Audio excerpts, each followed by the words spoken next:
ಮಾನ್ಯ ಮುಖ್ಯಮಂತ್ರಿಗಳು ಏನೊಂದು ನಿರ್ಧಾರ ಮಾಡಿದ್ದಾರೆ. ಪೆಟ್ರೋಲ್ ಮತ್ತು ಡೀಸೆಲ್ ಮೇಲಿನ ತೆರಿಗೆಯನ್ನು ಹೆಚ್ಚು ಮಾಡ್ತಕ್ಕಂಥ ಒಂದು ನಿರ್ಧಾರ.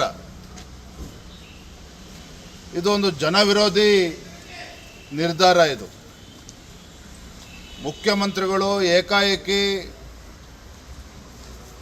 ಪೆಟ್ರೋಲ್ ಮತ್ತು ಡೀಸೆಲ್ ಮೇಲೆ ತೆರಿಗೆ ಜಾಸ್ತಿ ಮಾಡತಕ್ಕಂಥ ತೀರ್ಮಾನ ಈ ರಾಜ್ಯದ ಬಡವರ ಮೇಲೆ ಮತ್ತು ಮಧ್ಯಮ ವರ್ಗದ ಜನರಿಗೆ ಒಂದು ದೊಡ್ಡ ತೊಂದರೆಯನ್ನು ಸೃಷ್ಟಿ ಮಾಡಿದೆ, ಅನಾನುಕೂಲ ಸೃಷ್ಟಿ ಮಾಡಿದೆ. ಬಹುಶಃ ಮಾನ್ಯ ಮುಖ್ಯಮಂತ್ರಿಗಳು ಈ ಕಠಿಣ ನಿರ್ಧಾರದಿಂದ ಕಾರಣಗಳು ಏನು ಅಂತ ಹುಡುಕ್ತಾ ಹೋದರೆ, ಮೊನ್ನೆ ದಿನ ತಾವು ನೋಡಿದ್ರಿ, ಮುದ್ದೇಬಿಹಾಳದ ಶಾಸಕರು, ಕಾಂಗ್ರೆಸ್ ಪಕ್ಷದ ಶಾಸಕರು ನಾಡಗೌಡರೊಂದು ಹೇಳಿಕೆಯನ್ನು ನೀಡಿದ್ದಾರೆ. ಈ ಸರ್ಕಾರ ಬಂದ ಮೇಲೆ ಕಳೆದ 1 ವರ್ಷದಲ್ಲಿ ನಮಗೆ ಅಭಿವೃದ್ಧಿಗೆ ಅನುದಾನ ಸಿಗ್ತಾ ಇಲ್ಲ. ಸಿದ್ದರಾಮಯ್ಯನವರು ಮುಖ್ಯಮಂತ್ರಿ ಆದಮೇಲೆ 1 ವರ್ಷದಲ್ಲಿ ನಮಗೆ ಯಾವುದೇ ರೀತಿ ಅನುದಾನ ಸಿಗ್ತಾ ಇಲ್ಲ, ಕ್ಷೇತ್ರಕ್ಕೆ ಅಭಿವೃದ್ಧಿಗೆ ಹಣ ಸಿಗ್ತಾ ಇಲ್ಲ. ಇಂಥ ಸಂದರ್ಭದಲ್ಲಿ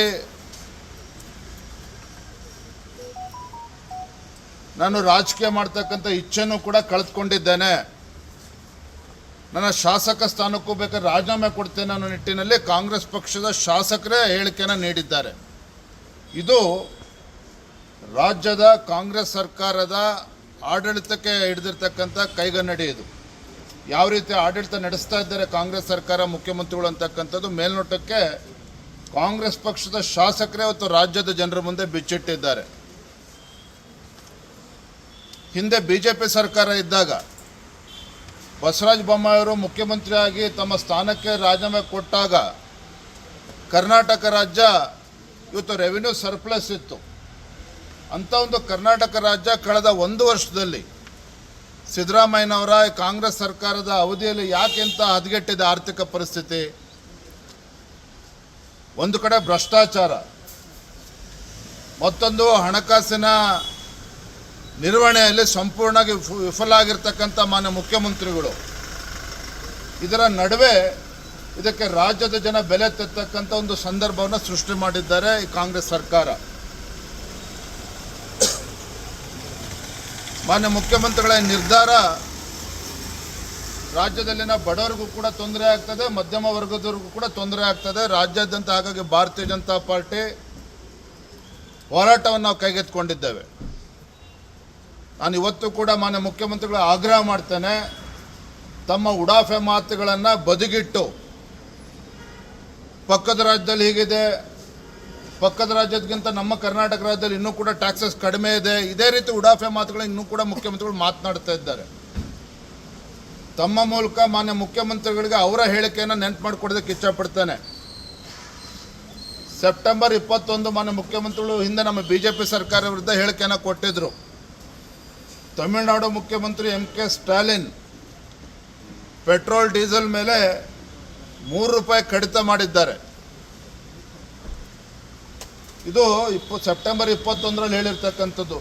ನಮ್ಮ ಸರ್ಕಾರ ಕಾಂಗ್ರೆಸ್ ಸರ್ಕಾರ ಏನಾರ ರಾಜ್ಯದಲ್ಲಿ ಇದ್ದಿದ್ದರೆ ಕನಿಷ್ಠ ₹10 ಅದನ್ನು ಕಡಿಮೆ ಮಾಡ್ತಿದ್ವಿ ಪೆಟ್ರೋಲ್ ಡೀಸೆಲ್ ಮೇಲೆ ಅನ್ನುವ ಹೇಳಿಕೆಯನ್ನು ಮಾನ್ಯ ಸಿದ್ದರಾಮಯ್ಯನವರು ವಿರೋಧ ಪಕ್ಷದ ನಾಯಕರಿದ್ದಾಗ ಹೇಳಿದರು. ಹಾಗಾಗಿ ನಾನು ತಮ್ಮ ಮೂಲಕ ರಾಜ್ಯದ ಮುಖ್ಯಮಂತ್ರಿಗಳು ಕೇಳೋದಕ್ಕೆ ಇಚ್ಛಪಡ್ತೇನೆ, ಎಲ್ಲಿ ಹೋಯಿತು ಮಾನ್ಯ ಮುಖ್ಯಮಂತ್ರಿಗಳಿಗೆ ಬಡವರ ಪರವಾಗಿದ್ದಂಥ ಕಾಳಜಿ?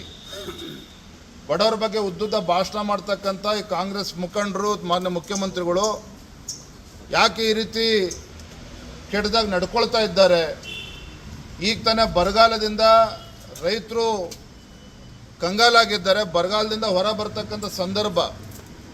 ಇಂಥ ಸಂದರ್ಭದಲ್ಲಿ ಡೀಸೆಲ್ ಪೆಟ್ರೋಲ್ ಮೇಲೆ ₹3-3.5 ಜಾಸ್ತಿ ತೆರಿಗೆ ಜಾಸ್ತಿ ಮಾಡಿರ್ತಕ್ಕಂಥದ್ದು ರೈತರಿಗೂ ಕೂಡ ಇದು ಅನ್ಯಾಯ ಆಗ್ತದೆ. ಇವತ್ತು ಆಟೋ ಇರ್ಬೋದು, ಬಸ್ ಇರ್ಬೋದು, ಟ್ಯಾಕ್ಸಿಗಳಿರ್ಬೋದು, ಎಲ್ಲವೂ ಕೂಡ ದುಬಾರಿ ಆಗ್ತದೆ. ಇವತ್ತು ಜನಸಾಮಾನ್ಯರು ಬಳಸ್ತಕ್ಕಂಥ ವಸ್ತುಗಳು ದುಬಾರಿ ಆಗ್ತದೆ, ತರಕಾರಿ ಬೆಲೆ ಜಾಸ್ತಿ ಆಗ್ತದೆ. ಇದರ ನಡುವೆನೂ ಕೂಡ ಮುಖ್ಯಮಂತ್ರಿಗಳ ಇಂಥ ನಿರ್ಧಾರ ಇದು ಖಂಡಿತ ಇದು ಖಂಡಿಸ್ತಕ್ಕಂಥದ್ದು. ಕೇವಲ ಭಾರತೀಯ ಜನತಾ ಪಾರ್ಟಿ ಅಷ್ಟೇ ಅಲ್ಲ, ರಾಜ್ಯದಲ್ಲಿ ಎಲ್ಲ ಸಂಘಟನೆಗಳು ಕೂಡ ಈ ಮುಖ್ಯಮಂತ್ರಿಗಳ ಕಾಂಗ್ರೆಸ್ ಸರ್ಕಾರ ನಿರ್ಧಾರವನ್ನು ವಿರೋಧ ಮಾಡ್ತಾ ಇದ್ದಾರೆ. ಹಾಗಾಗಿ ಭಾರತೀಯ ಜನತಾ ಪಾರ್ಟಿ ಇವತ್ತು ಹೋರಾಟವನ್ನು ಕೈಗೆತ್ತಿಕೊಂಡಿದ್ದೇವೆ. ಮುಂದೆನೂ ಕೂಡ ಎಲ್ಲಿಯವರೆಗೆ ಕಾಂಗ್ರೆಸ್ ಸರ್ಕಾರ ತನ್ನ ನಿರ್ಧಾರದಿಂದ ಹಿಂದೆ ಬರೋದಿಲ್ಲ ಅಲ್ಲಿಯವರೆಗೂ ಸಹ ಭಾರತೀಯ ಜನತಾ ಪಾರ್ಟಿ ರಾಜ್ಯಾದ್ಯಂತ ಉಗ್ರ ಹೋರಾಟವನ್ನು ನಾವು ಆಯೋಜನೆ ಮಾಡೋರಿದ್ದೇವೆ. ನಿಮ್ಮ ಹೋರಾಟಕ್ಕೆ ನಿಮ್ಮ ಜೊತೆ ಇರುವಂತಹ ಮೈತ್ರಿ ಪಕ್ಷವು ಕೂಡ ಸಪೋರ್ಟ್ ಮಾಡುತ್ತಾ? ಎಲ್ಲರನ್ನೂ ಕೂಡ ಜೊತೆ ತೆಗೆದುಕೊಂಡು ಹೋಗ್ತೇವೆ. ಕೇವಲ JDS ಪಕ್ಷ ಅಷ್ಟೇ ಅಲ್ಲ, JDS ಪಕ್ಷವನ್ನು ಕೂಡ ಜೊತೆಲಿ ತೆಗೆದುಕೊಂಡು ಹೋಗ್ತೇವೆ. ಎಲ್ಲ ಸಂಘ ಸಂಸ್ಥೆಗಳ ಜೊತೆಲೂ ನಾವು ಮಾತನಾಡ್ತೇವೆ. ಯಾಕೆಂದರೆ ಏನು ಬೆಲೆ ತೆರಿಗೆ ಜಾಸ್ತಿ ಮಾಡಿದ್ದಾರೆ, ಎಲ್ಲ ವರ್ಗದ ಜನರು ಕೂಡ ಇದು ಮಾರಕ ಆಗಿರ್ತಕ್ಕಂಥದ್ದು ಈ ತೀರ್ಮಾನ. ಎಲ್ಲರನ್ನೂ ಕೂಡ ಜೊತೆಲಿ ತೆಗೆದುಕೊಂಡು ಹೋರಾಟವನ್ನು ಆಯೋಜನೆ ಮಾಡ್ತೀವಿ.